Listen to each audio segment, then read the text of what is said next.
Competition academy के YouTube portal पे आपका स्वागत है। आज 72वां गणतंत्र दिवस है, जो कि हमारा राष्ट्रीय पर्व है। हमारे देश में बहुत हर्षोल्लास के साथ मनाया जा रहा है।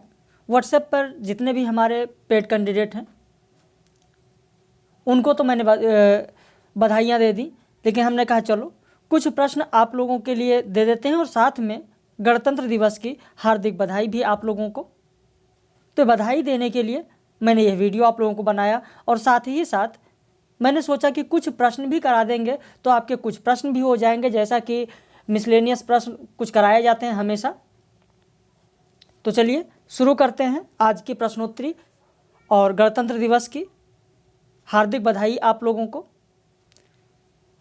जो हमारे पेड मेंबर्स हैं, आज कोई क्लास नहीं है, मैंने बता दिया था, लेकिन फिर भी 100 प्रश्नों की टेस्ट सीरीज उन लोगों को व्हाट्सएप पर दे दी गई है। वो लोग हल कर रहे हैं, हल करके वह लोग अपना उत्तर जरूर भेजें। तो चलिए शुरू करते हैं आज के महत्वपूर्ण प्रश्नोत्तरी। स्त्रियां घर लौटती हैं काव्य संग्रह किसका है? यहां पर आपका उत्तर हो जाएगा ए विवेक चतुर्वेदी। स्त्रियां घर लौटती हैं काव्य संग्रह विवेक चतुर्वेदी का है। दूसरा प्रश्न है, निम्न में से कौन सी पंक्ति धूमिल की है? बच्चे तो बेकारी के दिनों की बरकत हैं। दूसरा, बेशक यह ख्याल ही उनका हत्यारा है। यह दूसरी बात है कि इस बार उन्हें पानी ने मारा है। क्रांति यहाँ के असंख्य लोगों के लिए किसी अबोध बच्चे के हाथों की जूझी है। इनमें से धूमिल की पंक्ति कौन सी है? 1 2 2 3 1 3 1 2 3। तो धूमिल की कविता आप जानते होंगे, अकाल दर्शन, और अकाल दर्शन की ही ये तीनों पंक्तियां हैं। आपका उत्तर होगा डी 1 2 3, तीनों पंक्तियां अकाल दर्शन की हैं। अगला प्रश्न, धूमिल की कविता मोचीराम के बारे में असत्य विकल्प कौन सा है? इसमें हर आदमी को अपना दायरा नहीं भूलना चाहिए बताया गया है। मोचीराम कविता में आप देखेंगे तो इस कविता के माध्यम से बनिए की हरकत और बेशर्मी का यथार्थ वर्णन किया गया है। तीसरा पॉइंट है, बनिया मोचीराम को मेहनत के पूरे पैसे देता है और सरल भाषा में बात करता है। 1 और 2, 1 और 3, 2 और 3, केवल 3। तो यहाँ पर आपका असत्य विकल्प होगा डी केवल 3। केवल 3 गलत इसलिए कि जो बनिया होता है वो मोचीराम को मेहनत के पूरे पैसे नहीं देता है। इसमें लिखा है पूरे पैसे देता है, गलत है। और सरल भाषा में बात करता है लिखा हुआ है, ये भी गलत है। सरल भाषा का प्रयोग ही नहीं करता है। तो इसलिए 3 का उत्तर, प्रश्न संख्या 3 का उत्तर डी होगा, केवल 3। महाश्वेता देवी के उपन्यास 1084वें की माँ की विषय वस्तु क्या है? आतंकवाद, गौहत्या, नक्सलवाद, 1857 की क्रांति। तो आपका उत्तर हो जाएगा सी नक्सलवाद। अगला प्रश्न देखें, और प्रश्न कैसे हैं जरूर आप कमेंट में बताइएगा। हमारी हार का बदला चुकाने आएगा संकल्प धर्मा चेतना का रक्त प्लावित स्वर। उपरोक्त पंक्तियां किसकी हैं? नागार्जुन, धूमिल, मुक्तिबोध, दिनकर। आपका उत्तर हो जाएगा सी मुक्तिबोध। ये पंक्तियां मुक्तिबोध जी की हैं। अगला प्रश्न, निम्न में से असत्य विकल्प कौन सा है? प्रश्न संख्या 6 देखें। हजारी प्रसाद द्विवेदी ने छायावाद को मधुचर्या कहा है। बी विकल्प, यदि प्रबंध काव्य एक विस्तृत वर्णस्थली है तो मुक्तक एक चुना हुआ गुलदस्ता। आचार्य रामचंद्र शुक्ल का कथन। आचार्य रामचंद्र शुक्ल ने बोधा को रसोन्मत कवि कहा है। डी विकल्प, रास पंचाध्याय रचना पर नंददास को जड़िया कवि कहा जाता है। इनमें से आपका पहला गलत है, क्योंकि हजारी प्रसाद द्विवेदी जी ने नहीं बल्कि आचार्य रामचंद्र शुक्ल ने ही छायावाद को मधुचर्या कहा है। आचार्य रामचंद्र शुक्ल जी ने कहा है, ना कि हजारी प्रसाद द्विवेदी ने। अगला प्रश्न देखें, यूकलिप्टस की डाली कहानी संग्रह किसका है? प्रश्न संख्या 7 देखें। यहाँ पर विकल्प में है कृष्णचंद्र, निर्मल वर्मा, कमलेश्वर, ज्ञान रंजन। आपका उत्तर हो जाएगा ए कृष्णचंद्र। प्रश्न संख्या 8, निम्न में से कौन सा सुमेलित नहीं है? वेदांतवाद के प्रवर्तक वादरायण, नकेनवाद के प्रवर्तक रामकुमार वर्मा, कैप्सूलवाद के प्रवर्तक ओंकार नाथ त्रिपाठी, मांसलवाद के प्रवर्तक रामेश्वर शुक्ल अंचल। अब इनमें से सुमेलित बी आपका नहीं है, क्योंकि नकेनवाद में रामकुमार वर्मा नहीं है, बल्कि नलिन बिलोचन शर्मा है। नकेनवाद के प्रवर्तक नलिन बिलोचन शर्मा। अगला प्रश्न, निम्न में से कौन सा सुमेलित है? यहाँ पर पूछा गया है कौन सा सुमेलित है। यहाँ सुमेलित पहला है सक्रिय कहानी राकेश वत्स, जबकि सहज कहानी महीप सिंह नहीं है। सहज कहानी में अमृत राय है। सचेतन कहानी महीप सिंह है, कमलेश्वर नहीं। समानांतर कहानी में श्रीधर पाठक नहीं है, कमलेश्वर हैं। स्वच्छंदतावाद के प्रवर्तक श्रीधर पाठक हैं। तो इस तरीके से इन सबको भी आपको ध्यान रखना है और इनसे प्रश्न खूब पूछे जाते हैं। अगला प्रश्न, बोलना एक भाषा और कविता में प्रयोग करना दूसरी भाषा प्राकृतिक नियमों के विरुद्ध है। उपरोक्त कथन किसका है? भारतेंदु, महावीर प्रसाद द्विवेदी, सुमित्रानंदन पंत, श्रीधर पाठक। आपका उत्तर हो जाएगा 10 का बी, महावीर प्रसाद द्विवेदी। अगला प्रश्न देखें, देवधन लोलुपता के कारण द्वार द्वार और देश देश में मारे फिरते थे। देव को तो हम भिक्षुक कवि कह सकते हैं। बिहारी राजकवि और कविराज थे। उपरोक्त कथन किसका है? कृष्ण बिहारी मिश्र, लाला भगवान दीन, कृष्ण बिहारी और सुखदेव बिहारी। प्रश्न संख्या 11 का उत्तर हो जाएगा बी, लाला भगवान दीन। अगला प्रश्न देखें, लोक हृदय में हृदय के लीन होने की दशा का नाम रस दशा है। उपरोक्त कथन किसका है? आचार्य रामचंद्र शुक्ल, गणपति चंद्रगुप्त, डॉक्टर नगेंद्र, महावीर प्रसाद द्विवेदी। आपका उत्तर हो जाएगा आचार्य रामचंद्र शुक्ल। अगला प्रश्न देखें, प्रसाद का मनु उसी वर्ग का मनु है जिस वर्ग के स्वयं प्रसाद हैं। उपरोक्त कथन किसका है? रामचंद्र शुक्ल, डॉक्टर नगेंद्र, मुक्तिबोध, श्याम सुंदर दास। यहाँ पर उत्तर होगा आपका मुक्तिबोध। अगला प्रश्न देखें, भक्ति रसामृत सिंधु ग्रंथ किसका है? भानुदत्त का, रूप गोस्वामी का, मधुसूदन सरस्वती का, अभिनव गुप्त का। आपका उत्तर होगा बी, रूप गोस्वामी का है। अगला प्रश्न देखें, रामचरितमानस के चित्रकूट की एक सभा आध्यात्मिक घटना है। उपरोक्त कथन किसका है? आचार्य रामचंद्र शुक्ल, माता प्रसाद गुप्त, विश्वनाथ प्रसाद मिश्र, हजारी प्रसाद द्विवेदी। आपका उत्तर हो जाएगा आचार्य रामचंद्र शुक्ल ने कहा है कि रामचरितमानस में चित्रकूट की एक सभा आध्यात्मिक घटना है।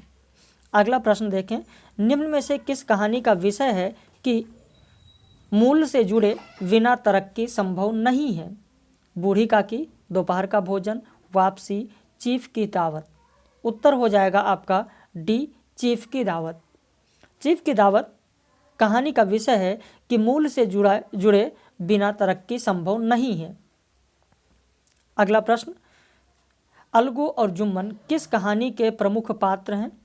विकल्प है रियासत का दीवान, पंच परमेश्वर, शतरंज के खिलाड़ी, बड़े भाई साहब। उत्तर हो जाएगा आपका बी, पंच परमेश्वर।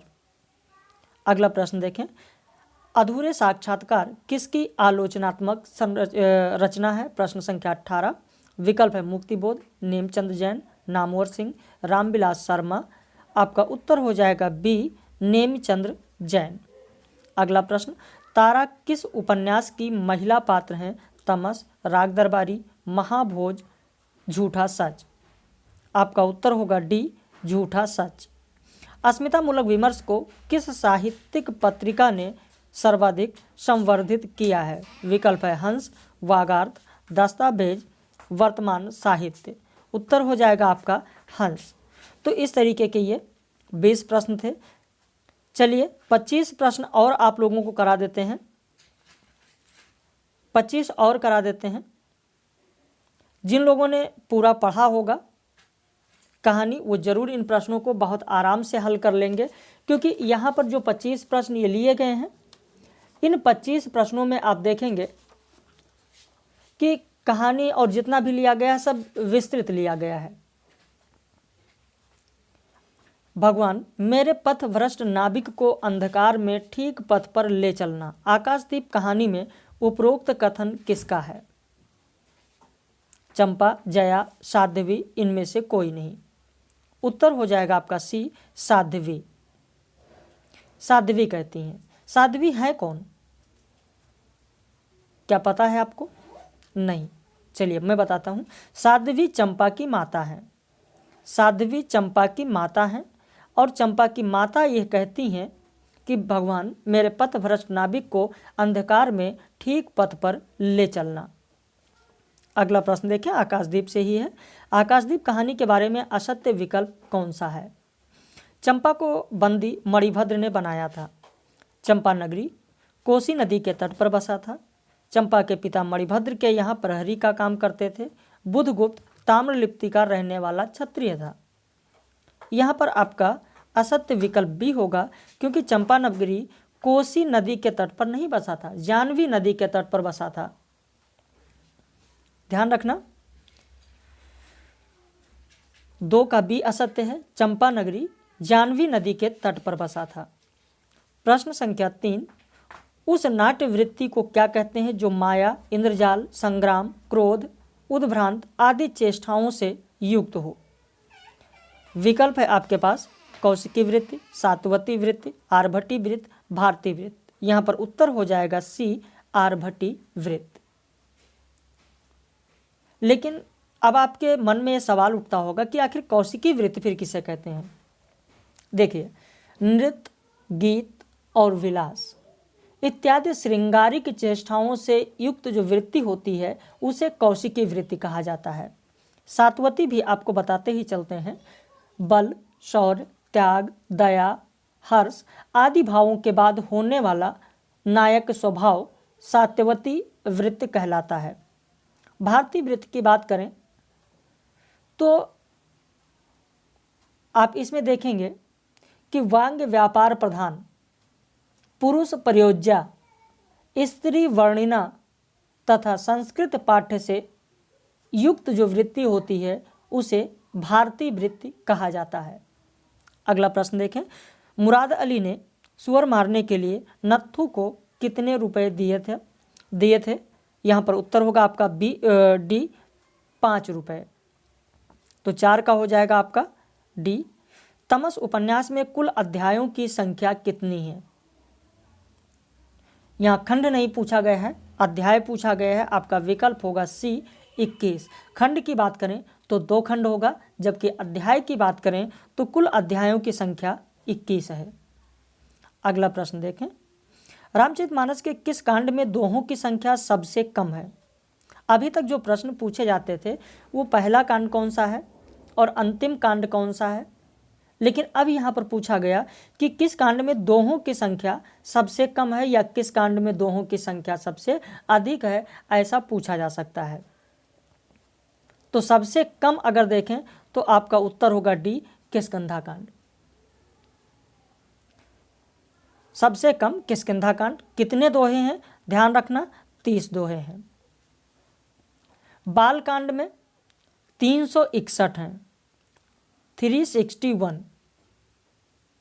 सबसे अधिक अगर देखा जाए तो बालकांड में ही दोहे हैं, और उसके बाद अयोध्या कांड में 326 हैं, उत्तर कांड में 130 हैं, लंका कांड में 121 हैं, सुंदर कांड में केवल 60 दोहे हैं, अरण्य कांड में केवल 46 दोहे हैं और किष्किंधा कांड में 30 दोहे हैं। जानकारी कैसी लग रही है जरूर आप लोग कमेंट में बताइएगा। और दूसरी चीज़, हमारा जो दूसरा बैच है वो 5 फरवरी, तीसरा बैच 5 फरवरी से प्रारंभ हो रहा है। दूसरा तो हमारा 5 जनवरी से शुरू हुआ था जो चल रहा है। तीसरा हमारा 5 फरवरी से बैच प्रारंभ होगा। और अभी इस समय वर्तमान में जो हम लोग चल रहे हैं वो काव्य शास्त्र में 1 लेक्चर केवल हुआ है। अगर आप अभी जुड़ना चाहते हैं तो जुड़ सकते हैं, क्योंकि काव्य शास्त्र से चल रहा है और ज़्यादातर लोगों का काव्य शास्त्र कमज़ोर होता है, नहीं कर पाते हैं उसके प्रश्न। तो आप अभी से ही जुड़ सकते हैं, कोई दिक्कत नहीं है उसके लिए। ऊपर दिए गए नंबर पे फ़ोन करके आप या व्हाट्सएप करके आप जानकारी ले सकते हैं। रामचरितमानस के किस कांड को ज्ञानदीप प्रसंग भी कहा जाता है? बालकांड, अयोध्याकांड, उत्तरकांड, लंका कांड। आपका उत्तर हो जाएगा सी, उत्तरकांड। उत्तरकांड में ज्ञान और भक्ति का विशद विवेचन है और इसी कारण इसे ज्ञानदीप प्रसंग कहा जाता है। क्यों कहा जाता है? कारण आपको पता हो गया होगा कि ज्ञानदीप प्रसंग इसीलिए कहा जाता है क्योंकि इसमें ज्ञान और भक्ति का विशद विवेचन है। अगला प्रश्न, तुलसीदास भक्त के सुमेरु माने जाते हैं। उनका रामचरितमानस हिंदी काव्यमाला का सुमेरु है। उपरोक्त कथन किसका है? विकल्प है उदय भानु सिंह, भगीरथ मिश्र, हजारी प्रसाद द्विवेदी, राम नरेश त्रिपाठी। आपका उत्तर हो जाएगा ए, उदय भानु सिंह। अगला प्रश्न है, निम्न में से कौन सा सुमेलित नहीं है? मीरा संचयन नंद चतुर्वेदी, मीरा का काव्य भगवान दास तिवारी, मीराबाई की पदावली परशुराम चतुर्वेदी, मीरा सुधा सिंधु कृष्णदेव शर्मा। यहाँ पर डी सुमेलित नहीं है क्योंकि मीरा सुधा सिंधु स्वामी आनंद स्वरूप का है। मीराबाई की पदावली नाम से परशुराम चतुर्वेदी ने यहाँ लिखा है, यह आपने देखा। इसके अलावा मीरा पदावली अगर कहीं आपको मिल जाए, ध्यान रखना, मीरा पदावली तो कृष्णदेव शर्मा ने लिखा है, जबकि मीराबाई की पदावली परशुराम चतुर्वेदी ने लिखा। लेकिन केवल की शब्द बीच में न हो, मीराबाई पदावली तो कृष्णदेव शर्मा ने लिखा है। मीरा का काव्य भगवान दास तिवारी ने लिखा। यहाँ आपने देखा कि मीरा का काव्य भगवान दास तिवारी ने लिखा है, लेकिन मीरा का काव्य भगवान दास तिवारी के अलावा आपको एक और नाम मिलता होगा, विश्वनाथ त्रिपाठी ने भी लिखा है। क्योंकि लोग बगैर पूरा वीडियो देखे और कमेंट कर देते हैं सर यहाँ पर गलती हो गई, तो इस चीज़ को पूरा आप लोग ध्यान रखिए। सारी चीज़ें विस्तृत बताई जाती हैं। हाँ, हो सकता है आदमी कोई कंप्यूटर नहीं है, बोलने में कहीं कोई गलती हो जाए, वो अलग की बात है। मीराबाई के बचपन का नाम क्या था? नीरा, पद्मा, पेमल, सरस्वती। आपका उत्तर होगा सी, पेमल। पद्मावत के अनुसार राजा रत्नसेन किसके साथ युद्ध में मारा गया? धर्मसेन, धर्मपाल, देवपाल, अलाउद्दीन। ज़्यादातर उत्तर कर देते हैं लोग अलाउद्दीन, लेकिन गलत है। उत्तर होगा सी, देवपाल। अगला प्रश्न देखें, सुदामा पांडे धूमिल की कौन सी कविता संसद से सड़क तक में संकलित नहीं है? जल्दबाजी में भी लोग प्रश्न गलत करते हैं कि संसद से सड़क में कौन सा संकलित है। पहला विकल्प उनको दिख गया नक्सलवाड़ी और टिक कर दिए, और यही गलती कर बैठते हैं परीक्षा में और फिर परीक्षा से बाहर हो जाते हैं। तो इस चीज़ का आप ध्यान रखिए, जल्दबाजी नहीं, पूरा प्रश्न पढ़िए। कौन सा संसद से सड़क तक में संकलित नहीं है? आपका उत्तर हो जाएगा डी, रोटी और संसद। रोटी और संसद कल सुनना मुझे काव्य संग्रह में संकलित है। किसमें है मैंने ये भी आपको बता दिया, कल सुनना मुझे। अकाल दर्शन कविता में पूरे राष्ट्र को जंगल का प्रतीक मानते हुए किसका साम्राज्य कहा गया? शेर का साम्राज्य, भेड़िए का साम्राज्य, लोमड़ी का साम्राज्य, चूहों का साम्राज्य। किसका साम्राज्य कहा गया? उत्तर होगा बी, भेड़ियों का साम्राज्य। प्रश्न संख्या 14 देखें, निम्न में से असत्य विकल्प कौन सा है? राधाचरण गोस्वामी ने बिहारी की तुलना पीयूषवर्षी मेघ से की है। सतसई पट्टिका लल्लू लाल ने रामचंद्रिका नाम से लिखी। मुंशी देवी प्रसाद ने बिहारी के दोहों का उर्दू शेरों में अनुवाद किया। सतसई के प्रथम टीकाकार कृष्ण कवि थे जिन्होंने प्रत्येक दोहों पर सवैया छंद लिखा। यहाँ पर बी सुमेलित नहीं है क्योंकि सतसई पट्टिका लल्लू लाल ने रामचंद्रिका नहीं लाल चंद्रिका नाम से लिखा है, तो इसलिए 14 का बी सुमेलित नहीं है। कौन भांत रही है विरदु अब देख भी मुरारी, बीधे मोसो आई के गीधे गीधे तार। उपरोक्त पद किसका है? कबीर बिहारी केशव चिंतामणि। आपका उत्तर हो जाएगा बी, बिहारी। नाभि कवलतर नारद लिए 5 कोटवार। उपरोक्त पद किसका है? प्रश्न संख्या 16 देखें। आपका उत्तर होगा जायसी। जायसी ने जो अखरावट की रचना की है, अखरावट आप लोग जानते होंगे, मलिक मोहम्मद जायसी की रचना है, उसी अखरावट की यह पंक्ति है। मैंने ये भी आपको बताया कि किस रचना की पंक्ति है मलिक मोहम्मद जायसी की, तो ध्यान रखना मलिक मोहम्मद जायसी की रचना जो अखरावट है उसी की ये पंक्ति है। अगला प्रश्न देखें, निम्न में से किसका नाम सुमेर सिंह था? अयोध्या सिंह उपाध्याय हरिऔध, रामधारी सिंह दिनकर, मैथिली शरण गुप्त, जयशंकर प्रसाद। आपका उत्तर हो जाएगा ए, अयोध्या सिंह उपाध्याय हरिऔध। इनके गुरु जो थे हर सुमेर के ही अनुकरण पर सुमेर सिंह रखा था इन्होंने, इनके गुरु थे हर सुमेर, ध्यान रखना।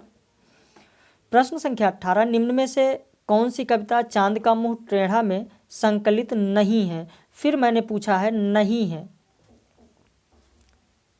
प्रश्न संख्या 18 देखें, कौन सी कविता चांद का मुंह टेढ़ा में संकलित नहीं है?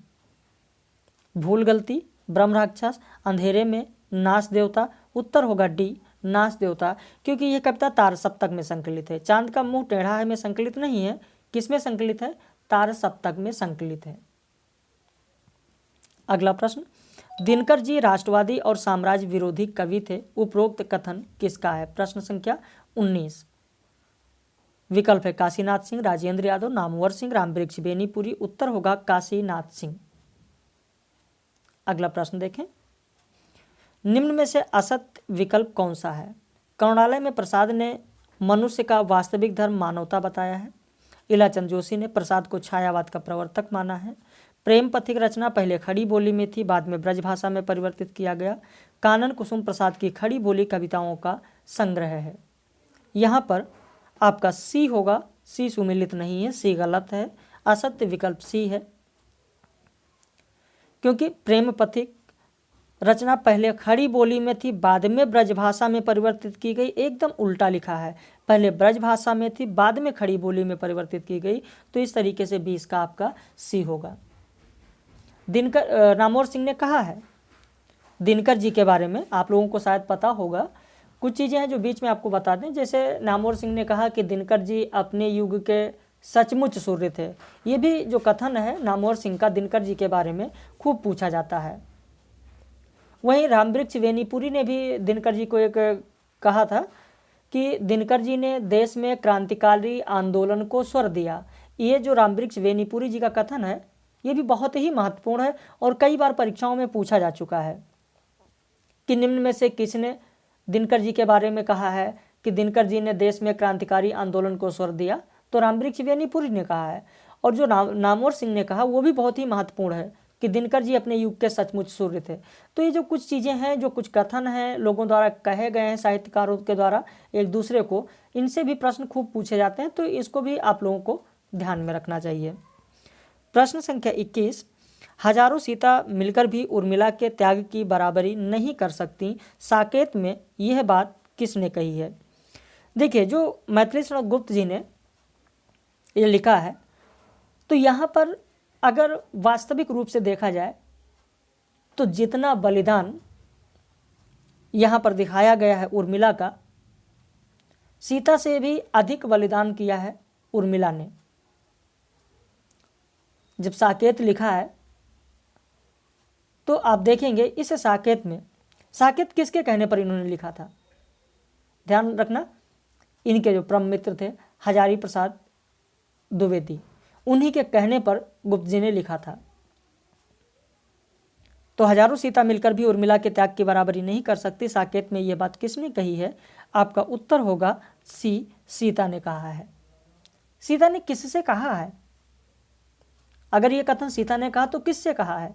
चलिए मैं आपको बता दूं, यह कथन सीता लक्ष्मण से कहती हैं कि हजारों सीता मिलकर भी उर्मिला के त्याग की बराबरी नहीं कर सकती, और ये खुद सीता स्वीकार करती हैं। अगला प्रश्न देखें, कवियों के परिचयात्मक विवरण मैंने प्रायः मिश्र बंधु विनोद से ही लिया है, उपरोक्त कथन किसका है? आप सभी लोग जानते हैं, बहुचर्चित यह कथन है, आचार्य रामचंद्र शुक्ल का कथन है। प्रश्न संख्या 23, निम्न में से कौन सा सुमेलित नहीं है? हिंदी साहित्य का अतीत विश्वनाथ प्रसाद मिश्र ने लिखा, सही है। हिंदी साहित्य का ओझल नारी का इतिहास नीरजा माधव ने लिखा, सही है। हिंदी साहित्य का अद्यतन इतिहास डॉक्टर बच्चन ने लिखा, गलत है। मोहन अवस्थी ने लिखा है, ध्यान रखना। हिंदी साहित्य का अद्यतन इतिहास मोहन अवस्थी ने लिखा है। हिंदी साहित्य का सुबोध इतिहास बाबू गुलाब राय ने लिखा, सही है। निम्न में से नाटक और उनके गीतों का कौन सा जोड़ा गलत है? चंद्रगुप्त में 12 गीत, स्कंदगुप्त में 19 गीत, ध्रुव स्वामिनी में 40 गीत, विशाख में 30 गीत। यहाँ पर आपका असत्य होगा सी, क्योंकि ध्रुव स्वामिनी में 40 नहीं केवल 4 गीत हैं। ये चीज़ आपको ध्यान रखना है। वहीं राज्यश्री नाटक की अगर बात करें तो राजश्री में 7 गीत हैं। कामना की बात करें, कामना में 8 गीत है। जन्मेजय के नाग यज्ञ की बात जन्मेजय यज्ञ की बात करें तो जन्मेजय यज्ञ में 10 गीत हैं। अजातशत्रु की बात करें तो अजातशत्रु में 23 गीत हैं। तो इस तरीके से यहाँ पर गीतों की संख्या बताई गई है। अगला प्रश्न देखें। मेघ संकुल आकाश की तरह जिसका भविष्य घिरा हो, उसकी बुद्धि को तो बिजली के समान चमकना ही चाहिए। ध्रुव सामनी नाटक में उपरोक्त कथन किसका किससे है? आपका उत्तर हो जाएगा डी, शिखर स्वामी रामगुप्त से कहते हैं मेघ संकुल आकाश की तरह जिसका भविष्य घिरा हो, उसकी बुद्धि को तो बिजली के समान चमकना ही चाहिए। तो इस तरीके से 25 प्रश्न ये और 20 पहले मैंने कराया, 45 प्रश्न जो मैंने आपको कराया है। कमेंट करके ज़रूर बताइएगा कि ये प्रश्न आपको कैसे लगे। और साथ ही गणतंत्र दिवस है, 72वां गणतंत्र दिवस जो मनाया गया, इसकी हार्दिक बधाई आप सभी को। आप सभी लोग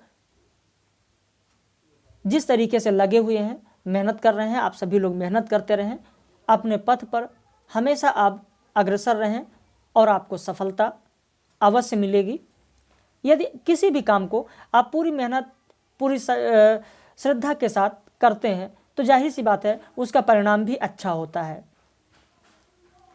तो आप लगे रहें। जहाँ कोई समस्या हो वहाँ पर ज़रूर बताएं। यदि आप हमारे बैच में जुड़ना चाहते हैं, पेड बैच में, तो जैसा कि मैंने आपको बताया है कि हमारा तीसरा नया बैच 5 फरवरी से प्रारंभ होगा। और अभी जो 5 जनवरी से दूसरा बैच चल रहा है उसमें हम लोग काव्यशास्त्र इस समय कर रहे हैं।